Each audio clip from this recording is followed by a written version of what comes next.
Assalamualaikum warahmatullahi wabarakatuh. Perkenalkan, nama saya Rami Pakpahan. Di sini kami dari mata kuliah Pemeriksaan Akuntansi lanjutan 2. Kami dari kelompok 2. Nama saya Rami Pakpahan sebagai moderator sekaligus sebagai penyaji, dan teman saya Binsar Hamoran Sitompul sebagai penyaji. Nah, di sini saya akan menjelaskan tentang judul kami, yaitu audit siklus penjualan dan penghasilan. Saya akan menjelaskan, untuk menghemat waktu, saya akan menjelaskan bagian yang pertama, yaitu A. Akun dan kelas transaksi dalam siklus penjualan dan penagihan. Yang pertama, penjualan ataupun penjualan tunai dan kredit. Yang kedua, penerimaan kas. Yang ketiga, retur dan pengurangan penjualan. Yang keempat, penghapusan piutang tak tertagih. Dan yang kelima, estimasi beban piutang tak tertagih. Di mana dalam penjualan tersebut termasuk penjualan tunai dan juga kredit. Dan yang penerimaan kas itu jika perusahaan mengalami transaksi bahwasanya mereka mendapat pendapatan cash dari ataupun mendapat piutang dari pelanggannya. Yang ketiga, retur dan pengurangan penjualan. Di sini jika pelanggan mengembalikan barang yang telah dikirim, maka perusahaan mengalami retur dan pengurangan penjualannya. Dan yang keempat, penghapusan piutang tak tertagih, di mana si perusahaan menghapus piutang yang tidak tertagih. Contohnya bahwasanya si pelanggan ini telah bangkrut. Yang kedua, beban estimasi piutang tak tertagih, hampir sama nomor 4. Selanjutnya saya akan menjelaskan tentang fungsi bisnis dalam siklus dan dokumen serta catatan yang terkait. Di sini bagian yang kedua ini ada kelas transaksi, akun, fungsi bisnis, dan dokumen, serta catatan terkait untuk siklus penjualan dan penagihannya. Di mana kelas transaksi yang pertama penjualan, akunnya adalah penjualan piutang usaha. Yang fungsi bisnisnya yaitu memproses pesanan pelanggan, pemberian kredit, pengiriman barang, penagihan pelanggan, dan pencatatan penjualan.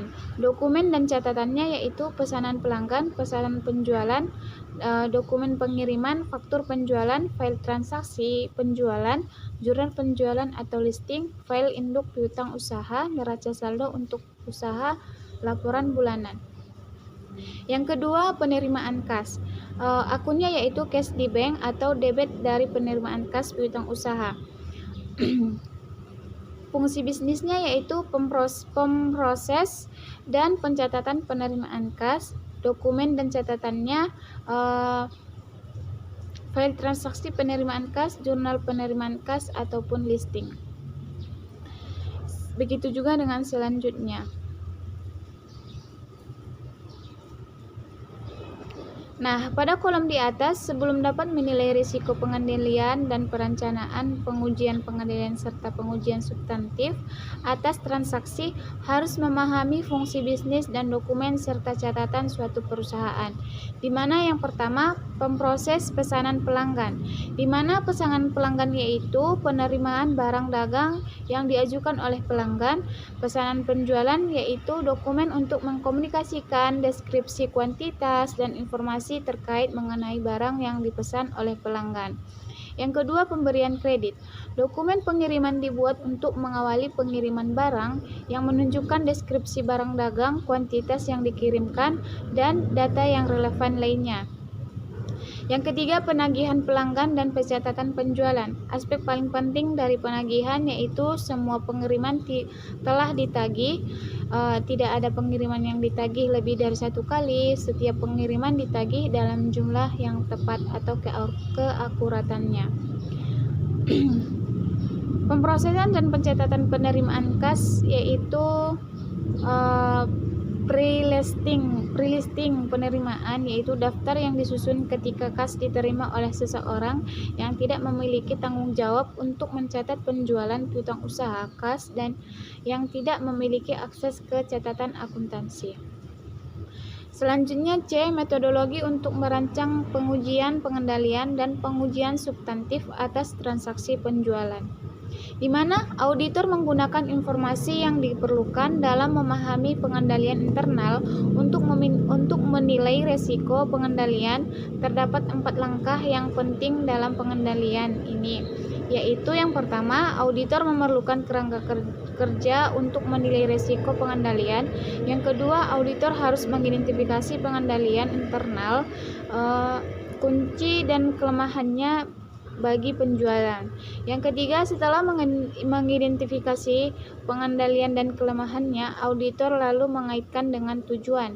Yang keempat, auditor menilai risiko pengendalian untuk setiap tujuan dengan mengevaluasi pengendalian dan kelemahannya bagi setiap tujuan.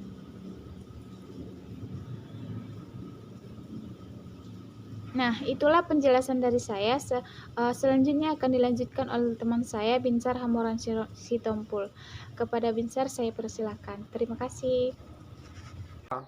Baiklah, saya akan melanjutkan presentasi Rahmi. D. Reaktif dan pengurangan penjualan. Tujuan audit yang berkaitan dengan transaksi dan metode yang digunakan kalian untuk mengendalikan salah saji pada intinya, sama seperti untuk memproses memo kredit yang telah digambarkan bagi penjual. Dan kedua perbedaan yang pertama adalah materialitas.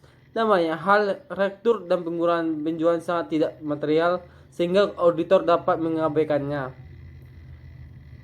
Perbedaan yang kedua adalah menekan pada tujuan kejadian.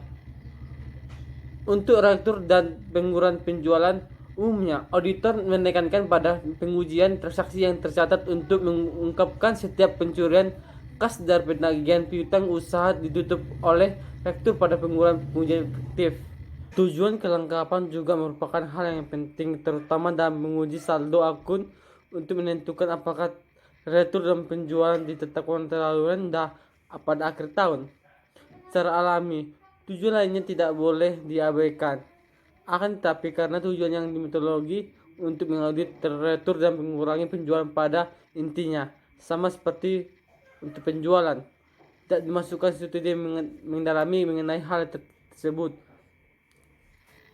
Jika ingin mengaudit retur dan pengurangan penjualan, harus dapat menerapkan logika yang harus sama untuk mendapatkan pengadilan, mengajukan pengendalian dan pengujian substantif atas transaksi yang sesuai guna memverifikasikan sejumlahnya.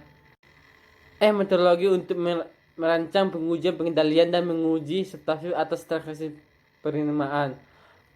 Auditor menggunakan metodologi yang sama untuk merancang, menguji, mengendalikan, dan mengujian substantif atas transaksi penerimaan kas seperti digunakan untuk penjualan. Prosedur audit untuk menguji pengendalian, pengujian substantif atas transaksi penerimaan kas mengembangkan dengan kerangka kerja yang sama seperti yang digunakan untuk penjualan, tetapi tujuan khusus diterapkan bagi penerimaan kas.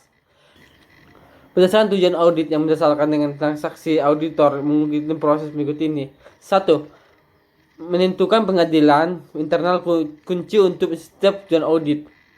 Merancang ujian pengadilan bagi setiap pengadilan yang digunakan untuk mendukung pengurangan risiko pengadilan. Merancang menguji substantif atas transaksi untuk menguji samoterator bagi setiap tujuan. F. Pengujian audit untuk menghapus piutang tak tertagih. Auditor dapat melakukan audit atas penghapusan piutang usaha tak tertagih dalam kemungkinan kalian menutupi pengalaman dengan penghapus piutang usaha yang susah ditagih. Tujuan audit yang terkait dengan transaksi terjadi, pengadilan yang penting untuk mencegah kecurangan ini adalah otorisasi yang tepat atas penghapusan piutang tak tertagih harus diberikan oleh tingkat manajemen yang ditunjuk hanya setelah melalui penyelidikan penyuruh mengenai alasan pengalihan tidak mampu terbayar. Sekian, terima kasih atas presentasi saya.